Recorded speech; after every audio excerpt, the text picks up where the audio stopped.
क्या वाकई बाबर आजम को मुकेश अंबानी के बेटे अनंत अंबानी की प्री वेडिंग सेरेमनी में 10 करोड़ रुपया ऑफर किया गया था इनविटेशन पे? इस पे बात करेंगे क्योंकि पिछले 3 दिन से लगातार पाकिस्तान में सोशल मीडिया पे ये खबर चल रही है।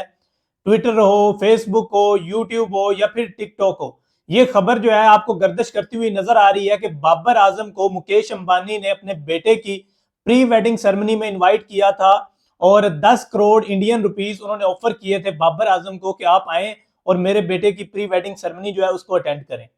सबसे पहले तो बात कर लेते हैं इनकी प्री वेडिंग सेरेमनी के बारे में। अनंत अंबानी जो है वो बेटे हैं मुकेश अंबानी के, और मुकेश अंबानी जो है वो रिलायंस ग्रुप ऑफ कंपनी के ओनर हैं। सब लोग, आप लोग उनके बारे में जानते होंगे, एशिया के रिचेस्ट पर्सन है। और इस शादी पे जो खर्चा है उनका एक मुहतात अंदाजे के मुताबिक डेली मेल ने एक रिपोर्ट जारी की है जिन्होंने ये बताया है कि 120 मिलियन पाउंड्स जो है वो इस शादी पे जो है प्री वेडिंग, ये शादी नहीं है, अभी मैं ये भी आपको क्लियर कर दूं कि ये शादी नहीं हुई, ये प्री वेडिंग सेरेमनी हुई है। यानी 3 दिन की ये सेरेमनी रखी गई थी। गुजरात में इनकी रहायश है जो जामनगर में रिलायंस ग्रुप ऑफ कंपनी जो है उनकी ऑयल रिफाइनरी है जहां पे ये प्री वेडिंग सेरेमनी जो है ये रखी गई। और इस प्री वेडिंग सेरेमनी में दुनिया भर से मकबूल तरीन शख्सियात जो है उन्होंने शिरकत की और इसमें बॉलीवुड के सारे जो अदाकार थे, यानी शाहरुख खान हो, सलमान खान हो या फिर आमिर खान हो, अमिताभ हो, यानी जितने भी बॉलीवुड के अदाकार थे, अदाकाराएं थी, सब लोग जो हैं वो उसमें शिरकत की उन्होंने। मुंबई इंडियंस के जितने भी खिलाड़ी थे या मुंबई इंडियंस के जितने भी एक्स क्रिकेटर्स थे वो भी इस शादी में मदऊ किए गए थे। पाकिस्तान सुपर लीग से मैं अगर आपको बताऊं तो कैरन पोलार्ड जो थे वो कराची किंग्स को छोड़ के स्पेशली इस शादी की ये जो शादी की प्री वेडिंग सेरेमनी थी, इसकी जो तकरीबात थी उसमें उन्होंने जाके शिरकत की। उसकी उनकी मिसेस भी वहां पे मौजूद थी। इसके अलावा महेंद्र सिंह धोनी जो थे वो भी इस शादी में इनवाइटेड थे। तो इसके अलावा अगर और बात करें तो हमारे यहाँ यार एक बात चलती है कि फेसबुक पे ना किसी के भी बेटे की शादी होती है तो वो, या भाई की शादी होती है तो वो फेसबुक पे ना स्टेटस लगा देते हैं, तस्वीरें लगा देते हैं कि भाई ये देखे मेरे भाई की शादी होगी। लेकिन मुकेश अंबानी ने ऐसा नहीं किया।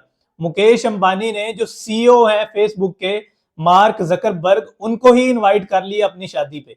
यानी उनको फेसबुक पे तो पोस्ट करने की जरूरत ही नहीं है, जितना पैसा उनके पास है उन्होंने मार्क जकरबर्ग को इनवाइट कर लिया। इसके अलावा जो माइक्रोसॉफ्ट के सीईओ हैं बिल गेट्स, वो और उनकी मिसेज, उन्होंने भी शिरकत की। डोनाल्ड ट्रंप की जो बेटी हैं वो भी इस शादी में उन्होंने भी शिरकत की।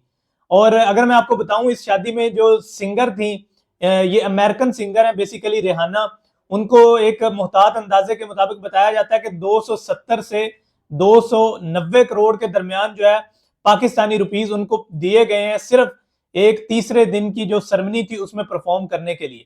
ये तो खैर एक बैकग्राउंड की बातें होगी। अब असल बात पे आते हैं, असल मुद्दे पे आते हैं। ये जो पाकिस्तान में अफवाहें फैलाई जा रही थी कि बाबर आजम जो है उनको ऑफर किया गया 10 करोड़ पाकिस्तानी रुपीस, और बाबर आजम ने क्या जवाब दिया दोस्तों इस पे। सबसे पहले ये मैं आपको बता दूं कि 10 करोड़ इंडियन रुपीस जो है वो पाकिस्तानी तकरीबन 33 से 34 करोड़ के दरमियान अमाउंट बनती है।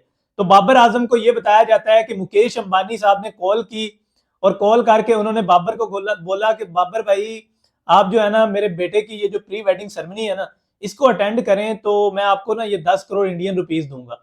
तो भाई इस खबर में कोई 0% जो है ना, कोई 1.1% भी सच्चाई नहीं है, क्योंकि ये हमारे यहाँ जितने भी सोशल मीडिया पे लोग बैठे होते हैं ना, इनका काम ही यही है कि ये अफवाहें फैलाते रहते हैं। ना कोई न्यूज में किसी में सदाकत होती है इनकी, ना किसी खबर में कोई सच्चाई होती है।